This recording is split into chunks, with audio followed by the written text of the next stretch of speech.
পাহাৰী দাস যদি মানে কণ্ঠশিল্পী নহ'লহেঁতেন তেনেহ'লে কি হ'লহেঁতেন বাৰু? কিন্তু I was happy all the time. মই কিবা এটা ভাল লাগিছিলে, ব্যস্ততা, পঢ়া শুনা। মোতকৈ ইমান সৰু সৰু ল'ৰা ছোৱালীবোৰৰ লগত মই পঢ়িছোঁ ইউনিভাৰ্চিটিত, কিন্তু এটা মনত জেদ এটা, মই ভাল কৰিবই লাগিব, পঢ়িবই লাগিব। ঘৰত কাম কৰা মানুহৰ লগত মোৰ ল'ৰা থৈ গৈছোঁ, মোৰ স্বামী অফিচলৈ গৈছে, কিন্তু মই দৌৰি দৌৰি ওলাই গৈ ইউনিভাৰ্চিটিৰ বাছখনত উঠি যেতিয়া ক্লাছলৈ যাওঁ, মনটো যে কিমান ভাল লাগে। আৰু মই জানো জানা, বাধা কষ্ট এইবিলাকৰ মাজত যেতিয়া মানুহে কাম কৰে ছাকচেছ পায়, সফলতা পাবই। অলপতে প্ৰাক প্ৰেৰণা এৱাৰ্ড দিলে মোক, সেইটো এটা মোৰ জীৱনৰ কাৰণে ডাঙৰ স্বীকৃতি। হয়, তেনেকে বহুত পাইছোঁ। বৰ্তমান সময়ত বাইদেউ আপোনাক যদি মই সুধিব বিচাৰোঁ যে পাহাৰী দাস যদি মানে কণ্ঠশিল্পী নহ'লহেঁতেন তেনেহ'লে কি হ'লহেঁতেন বাৰু বেলেগ? মই ভাবিবই নোৱাৰো মই কি হ'লোহেঁতেন বাৰু। কণ্ঠশিল্পী নহ'লে সেইগৰাকী বেলেগ পাহাৰী দাস হ'ল হয়, তেতিয়া মই নহ'লোহেঁতেন, মই কণ্ঠশিল্পীয়ে হ'লোহেঁতেন জানা। আচ্ছা, নহয় বেলেগটো আৰু মানে ভাবিব নোৱাৰো মই। হয়, মানে ছেকেণ্ড থট একো নাছিলে মানে? নাই নাই নাই নাই, মই চাকৰি কৰিছিলোঁ মই, সেইটো বেলেগ কথা। সেইটো মোৰ বিয়াৰ পিছত পঢ়ি শুনি মই ল'ৰা দুটা লৈ পেলাই মই ইউনিভাৰ্চিটিত পঢ়ি মেলি মই। আপুনি বিয়াৰ পিছত পঢ়িছে? আমাৰ BSc পঢ়ি থাকোঁতেই বিয়া হৈছে। তাৰপিছত মই পঢ়িছোঁ ইউনিভাৰ্চিটিত, মই লাইব্ৰেৰী চায়েন্সৰ মানে ছাত্ৰী আছিলোঁ। চ' বেচেলৰ ইন লাইব্ৰেৰী চায়েন্স কৰিলোঁ। সেইটো পষ্ট গ্ৰেজুৱেট ডিগ্ৰী। আকৌ তুমি গ্ৰেজুৱেশ্যন কৰিহে যাব পাৰিবা ইউনিভাৰ্চিটিত। আৰু তাৰপিছত মই মাষ্টাৰ ডিগ্ৰী কৰিলোঁ। আৰু তাৰপিছত মই SCERT, তাৰমানে state council for educational research and training, government of Assam, তাতে মই লাইব্ৰেৰিয়ান হিচাপে কাম কৰিছিলোঁ। তাৰ পৰা মই অৱসৰ লৈছোঁ, তাতে চাকৰি কৰিছিলোঁ। সেইটো এটা মোৰ জীৱনৰ এটা বহুতখিনি সময় লৈছে মোৰ চাকৰি। আৰু তেতিয়া চাকৰি আৰু গান একেলগে মই চলাই গৈছিলে। হয়, চাকৰি কেতিয়া জইন কৰিছিলে বাইদেউ? মই দেৰিকে কৰিছোঁ জানা। মই পঢ়ি শুনি উঠি মই বিয়াৰ পিছত গেপ গৈছেতো 5-6 বছৰমান। তাৰপিছত মই পঢ়িলোঁ 3 বছৰ, বেচেলৰ এণ্ড মাষ্টাৰ্ছ। জইন কৰিছিলোঁ 84ত মই জইন কৰিছোঁ চাকৰি। মানে আপোনাৰ সন্তান জন্মৰ পিছত? পিছত সৰু ল'ৰাটো জন্ম হৈছে। তাৰপিছত মই পঢ়িছোঁ। ৰিকটো আগতেই জন্ম হৈছে। তাৰমানে মই মোৰ ডাঙৰ ল'ৰা যেতিয়া ক্লাছ KG, তাৰপিছত তাতকৈ সৰু ল'ৰাটো 7 বছৰ সৰু। সি একদম কেঁচুৱা আৰু মা দেউতাই তাক লৈ গ'ল, মাহঁতৰ তাতে ডাঙৰ হ'ল। সেয়া মই পঢ়া শুনা কৰি ল'লোঁ তাৰপিছত তাক লৈ আহিছোঁ। তেনেকে মোৰ মানে চাকৰি জীৱনটো তেনেকে গ'ল আৰু। কিন্তু I was happy all the time. মই কিবা এটা ভাল লাগিছিলে, ব্যস্ততা, পঢ়া শুনা। মোতকৈ ইমান সৰু সৰু ল'ৰা ছোৱালীবোৰৰ লগত মই পঢ়িছোঁ ইউনিভাৰ্চিটিত, কিন্তু এটা মনত জেদ এটা, মই ভাল কৰিবই লাগিব, পঢ়িবই লাগিব। ঘৰত কাম কৰা মানুহৰ লগত মোৰ ল'ৰা থৈ গৈছোঁ, মোৰ স্বামী অফিচলৈ গৈছে, কিন্তু মই দৌৰি দৌৰি ওলাই গৈ ইউনিভাৰ্চিটিৰ বাছখনত উঠি যেতিয়া ক্লাছলৈ যাওঁ, মনটো যে কিমান ভাল লাগে। আৰু তুমি শুনি সুখী হ'বা, মই জানা বিলিবেচিত মই টপাৰ আছিলোঁ ইউনিভাৰ্চিটিৰ, ফাৰ্ষ্ট ক্লাছ ফাৰ্ষ্ট হৈছিলোঁ মই। সেইবোৰে চাগে সেই সময়ত কিবা এটা মোক আনি দিছিলে যে মই ভালদৰে পঢ়িব লাগিব। আৰু মই জানো জানা, বাধা কষ্ট এইবিলাকৰ মাজত যেতিয়া মানুহে কাম কৰে ছাকচেছ পায়, সফলতা পাবই। হয় হয়, সেইটো কিন্তু সঁচা কথা, সেইটো একেবাৰে সঁচা কথা। সেইটো মানে আমি চকুৰ আগত দেখি অহা কথা আৰু। হয়, আৰু মনত এটা আহি যায় ন? আহি যায়। হয়, আপোনাৰ ইমান সোনকালে বিয়া হোৱাৰ কাৰণ কি? মানে একো কাৰণ নাই। কাৰণ মানে মই BSc পঢ়ি আছিলোঁ, তেতিয়া মোৰ চিনেমাৰ গান চান ওলাই খুব পপুলাৰিটি বাঢ়ি গৈছিলে আৰু চব। একচুৱেলি মোৰ স্বামীৰ ঘৰখন উজান বজাৰ, আৰু মোৰ মানে মামাহঁতৰ ঘৰখনৰ খুব বন্ধুত্ব আছিলে, খুবেই ঘৰুৱা, খুব ভাল আছিলে তেওঁলোকৰ। আৰু তেতিয়া মানে সেই তেওঁলোকৰ ঘৰে ঘৰে মানে প্ৰপ'জেল এটা গ'ল। আৰু যোৱাৰ পিছত মাহঁতে মানে দেখিলে আৰু ঘৰখন ভাল, ল'ৰা ভাল, সকলো ফালৰ পৰাই ভাল। তেতিয়া মোক মানে সেই মাহঁতে ক'লে, আৰু মই তেতিয়া য়েছ ক'লোঁ, কাৰণ দেউতা মায়ে যিটো কৈছে মোৰ ভালৰ কাৰণে। আৰু তেতিয়া মোৰ এটাই খালি প্ৰশ্ন আছিলে, মোৰ হাজবেণ্ডক মই কৈছিলোঁ যে বিয়াৰ পিছত কিন্তু মোক পঢ়িব দিব লাগিব। মই এতিয়া BSc ফাইনেল দিছোঁ, মোক কিন্তু মই পঢ়িমেই। আৰু তেওঁ সেইটো বহুত চেষ্টা কৰিলে, কিন্তু মই শ্বিলঙত পঢ়িব নোৱাৰিলোঁ। মোৰ ছাবজেক্ট আছিল জিঅ'লজি। জিঅ'লজিত MSc কৰিবলৈ শ্বিলঙত মোৰ অসুবিধা হ'ল যে জিঅ'লজি ছাবজেক্টটো নাছিলে ইউনিভাৰ্চিটিত তেতিয়া, জিঅ'গ্ৰাফী। তাৰপিছত গুৱাহাটীলৈ যেতিয়া আহিলোঁ, তেতিয়া মোৰ মানে এখেতে মোৰ হাজবেণ্ডে মোৰ মূৰত ভৰাই দিলে, তুমি জিঅ'লজি নালাগে, তুমি লাইব্ৰেৰী চায়েন্স পঢ়া, এইটো এটা খুব ভাল ছাবজেক্ট। এই ছাবজেক্টটো ছায়েন্সো নহয়, আৰ্টছো নহয়, আৰু তুমি বহুত এনজয় কৰিবা এই ছাবজেক্টটো। এইটো ছাবজেক্ট তুমি পঢ়া, এইটো ছাবজেক্ট পঢ়িলে তোমাৰ ভাল লাগিব। তেওঁৱেই মানে গোটেইখিনি হেৰি কৰি পেলাই ইউনিভাৰ্চিটিত মানে মই যে লাইব্ৰেৰী চায়েন্স পঢ়িবৰ কাৰণে ফৰ্ম ফিল আপ কৰি মই তাতে জইন কৰিলোঁ। মোতকৈ সৰু ল'ৰা ছোৱালীবোৰ, তাত জুনিয়ৰ বহুত। তথাপিতো কিন্তু এইটোৱে কথা, মানে আচলতে সফলতা পাবৰ কাৰণে পাছফালে কোনোবা এজন ব্যক্তি লাগে। আৰু তেতিয়া যেতিয়া মই আকৌ মানে ইউনিভাৰ্চিটিত পঢ়িলোঁ, যেতিয়া মোৰ মানে ষ্টুডেণ্ট লাইফলৈ, মোৰ মানে ছাত্ৰী জীৱনলৈ যেতিয়া মই উভতি আহিলোঁ, কেনেকুৱা মজা লাগিছিল। গোটেইবোৰৰ লগতে এনেকুৱা ফূৰ্তি হৈছিল, ইমান ভাল লাগিছিল।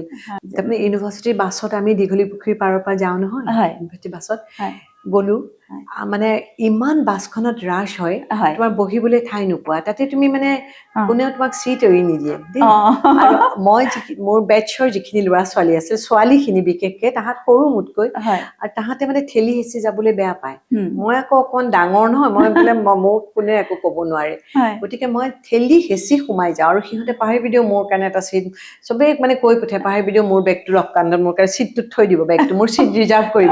সেইবোৰ কৰি সিহঁতক মই হেৰি কৰিছিলোঁ, ইমান ভাল লাগিছিল জানা। আৰু তেতিয়া মোৰ সেই মোৰ মানে মোৰ ষ্টুডেণ্ট লাইফলৈ মোৰ ঘূৰি গৈছিলে, খুব ভাল লাগিছিল। আৰু সেই তাহাঁতৰ লগত মানে তেনেকুৱাকে মই যদিও বহুত পিছত পঢ়িছোঁ, কিন্তু মই মোৰ মনেৰে প্ৰাণেৰে তেওঁলোকৰ লগত মই একাকাৰ হৈ গৈছোঁ। আৰু মোৰ ডিপাৰ্টমেণ্টৰ ছাৰ বাইদেউহঁতে খুব মৰম কৰিছিলে, যে কেঁচুৱা তেচুৱা থৈ মাকৰ ঘৰত পঢ়িবলৈ আহিছে, বহুত মানে মোক এনকাৰেজ কৰিছিলে। কিন্তু বাইদেউ, আপুনি পিছৰ পৰ্যায়ত আপোনাৰতো বহুত স্বীকৃতি তেনেকে পোৱা হৈছে। গানৰ ক্ষেত্ৰত একচুৱেলি মই মানে বেচৰকাৰী যিবিলাক অনুষ্ঠান আছে বহুতেই দিছে, নামবোৰ এতিয়া মনত নাই। বঁটা দিছে, স্বীকৃতি দিছে, বহুতৰ নামত বঁটাও পাইছোঁ, স্বীকৃতিও পাইছোঁ। কিন্তু মানুহৰ স্বীকৃতিটো আটাইতকৈ ডাঙৰ হয়। যে মোৰ যে গান ভাল পায় মানুহে, সেইটোৱে মোৰ মানে আটাইতকৈ ডাঙৰ মানে স্বীকৃতি। আৰু তাৰপিছত কিন্তু মই অন্য মানে মই চৰকাৰৰ ফালৰ পৰা একো পোৱা নাই এতিয়াও। তেওঁলোকে মোক এতিয়া কোনো ধৰণৰ স্বীকৃতি দিয়া নাই। কিন্তু এতিয়া ধৰা সিদিনা অলপতে প্ৰাক প্ৰেৰণা এৱাৰ্ড দিলে মোক, সেইটো এটা মোৰ জীৱনৰ কাৰণে ডাঙৰ স্বীকৃতি। তেনেকে বহুত পাইছোঁ। আৰু মই কিন্তু চৰকাৰীভাৱে এতিয়াও মানে আপোনাৰ নাম এতিয়াও অহা নাই। কিবা যদি শিল্পী হিচাপে তেওঁলোকে দিয়ে ভাল লাগিব, ভাল লাগে ডেফিনেটলি। আৰু মই তুমি জানা নাজানা ক'ব নোৱাৰো, মই ICCRৰ panel artist, Indian council for cultural relations. তাৰে মানে তাতে কি কৰে, দেশ বিদেশৰ বিভিন্ন সংগীতানুষ্ঠানবিলাকত নৃত্য গীতত এক্সচেঞ্জ প্ৰগ্ৰেমবোৰ কৰে নহয়। আমাৰ অসমৰ পৰা বিহুৱে যায়, বেছিকে বিহু যায়, আৰু চ'ল' প্ৰগ্ৰেম একদম অসমৰ পৰা নিদিয়ে। কিন্তু যিসকল ক্লাছিকেল গায় তেওঁলোকৰ কাৰণে চ'ল' হেৰি কৰে। এতিয়া মোক তেওঁলোকে বাছি লৈছিলে, মই বনগীতত মানে হেৰি কৰিছিলোঁ। তেওঁলোকে যেতিয়া মোক মানে চিলেকশ্যন দিছিলে, আৰু সেইকাৰণে মোৰ নামটো পেনেল আৰ্টিষ্ট হিচাপে, অসম নৰ্থ ইষ্টৰ পেনেল আৰ্টিষ্ট হিচাপে, ছিংগাৰ হিচাপে মই আছোঁ। আৰু কোনোবা বহুত আছে হয়তো। আৰু সেইকাৰণে তেওঁলোকে ইয়াতেই মানে শিল্পগ্ৰামতেই এবাৰ প্ৰগ্ৰেম এটা পাতিছিল, folk and modern songs of Assam by Pahari Das বুলি, সেইটো মই গাইছিলোঁ। আৰু সেইটো স্বীকৃতি পোৱাৰ কাৰণে মোৰ ভাল লাগে। সেইটো পাবলৈ বহুত টান। সেইটোতো হয়েই, এইটো বহুত টান। ICCR স্বীকৃতি পাবলৈ অকণমান টান, বহুতে কেইবা বছৰো লাগি যায় মানে এপ্লাই কৰি থাকে, সেইটো মই জানো বাৰু। তুমি জানা? সেইটো জানো। বাকী বাইদেউ, আপুনি নাচিবলৈ লৈছিলে নহয়, নাচটো আপুনি আধাতে এৰি দিলে ন? তুমি মোক এটা প্ৰশ্ন কৰিছিলা, সেই প্ৰশ্নটো মই উত্তৰটো মানে মই বেলেগকে দিলোঁ। তুমি সুধিছিলা আপুনি যদি গান নাগালেহেঁতেন আপুনি কি কৰিলেহেঁতেন। মই তেতিয়াহ'লে ডান্সাৰ হ'লো হয়। নাচ মই ইমান ভাল পাওঁ, অভিনয়তকৈও নাচ বেছি ভাল পাওঁ, কিন্তু শিকাৰ সুবিধা নাপালোঁ। মণিপুৰী শিকিছিলোঁ, শিকাৰ সুবিধা নাপালোঁ কাৰণে আৰু পিছত শিকিবলৈ মই ছায়েন্স পঢ়িলোঁ, বিয়া হ'ল, ল'ৰা ছোৱালী ডাঙৰ কৰিলোঁ। ডান্সৰ কাৰণে মই বেলেগে সময় উলিয়াব নোৱাৰিলোঁ, নহ'লে হয়তো শিকিলোহেঁতেন।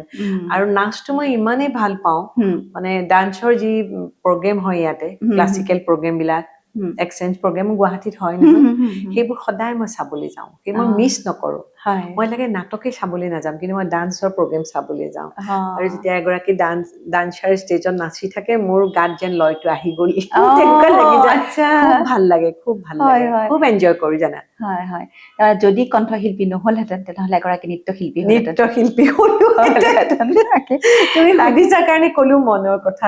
নিশ্চয় নিশ্চয়, আমাৰ অনুষ্ঠানটিয়ে হৈছে মনৰ খবৰ। গতিকে আজি আমি বহু কথা পাতিলো বাইদেউৰ জীৱন সম্পৰ্কে, বাইদেউৰ গীতৰ সম্পৰ্কে, আৰু এই কথাখিনি শুনাৰ পিছত মোৰ এটা কথাহে অনুভৱ কৰিলো যে বাইদেউ ধুনীয়া হৈ থকাৰ মূল কথাটোৱে হৈছে বাইদেউ সদায় নিজকে এক্টিভ কৰি ৰাখে, নহয় জানো? নিজকে সদায় সজীৱ কৰি ৰাখে। সেইটো হয়, মই সদায় মানে পজিটিভ হৈ থাকিব বিচাৰো। একচুৱেলি মই তেনেকে থাকি ভাল পাওঁ। সেইকাৰণে বাইদেউ ইমান ধুনীয়া হৈ আছে। ধুনীয়া এথলে ধুনীয়া নহয়, এইটো মানে তোমাৰ, মই সেইটোৱে কৈছো, মন আৰু শৰীৰটো ভালে থাকিলে সকলোকে ধুনীয়া দেখা যায়, সকলোৱে নিজক ধুনীয়া দেখিব। সেইটোৱে মই তোমাক কৈছো। মনটো যেতিয়া ভালে থাকে, মন ভাল থাকিলে চব ভাল, চব ভাল, চব ধুনীয়া। হয় হয় তাকে বাইদেউ, আজি আমাৰ অনুষ্ঠান শেষ কৰিবৰ সময় হ'ল। আমি কথা বহুত পাতিলো, আমি আকৌ এদিন বহিম। মই যে ইমান ভাল পাইছো তোমালোকৰ অনুষ্ঠানলৈ আহি, আৰু ইমান কথা কলো। এতিয়া এনেকুৱা লাগিছে মোৰ জীৱনৰ বহুত কথা সাগৰিকাক ক'ব লাগিব। মনৰ খবৰত মই আকৌ আহিব লাগিব।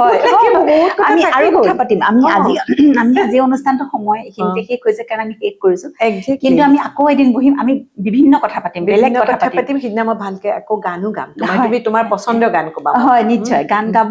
আৰু আমি সেইদিনাখন আজি আপোনাৰ জীৱনতহে আলোকপাত হ'ল, সেইবাৰ আমি গীতত আলোকপাত কৰিম, আৰু জীৱনৰ বাকী সমাজৰ বিভিন্ন কথাত আমি আলোকপাত কৰিম।